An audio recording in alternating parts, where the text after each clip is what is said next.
आणि गोडसेंचा मनापासून अंतकरणापासून त्या ठिकाणी बंधूंनो धन्यवाद व्यक्त करतो।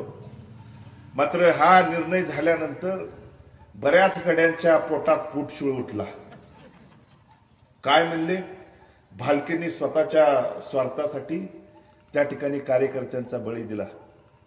मी तुम्हाला नम्रपणे त्या ठिकाणी सांगू शकतो की बळी देणारातला भालके त्या ठिकाणी नाही, तर कार्यकर्ता मोठा झाला तर सोबतचा आम्ही त्या ठिकाणी मोठं होतो, ही विचारधारा भारतनानाने आम्हाला दिलेली आहे।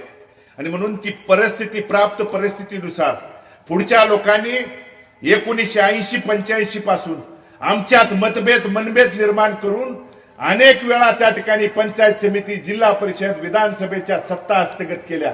आणि यापासून जर त्या ठिकाणी आपल्याला थोपवायचं असेल, थांबवायचं असेल, तर आपल्या त्या ठिकाणी एक दिलानं लढणं ही काळाची गरज आहे। या भूमिकेतनं बंधूंनो मी भूमिका त्या ठिकाणी घेतली। काम करत आलोय, काम करत राहू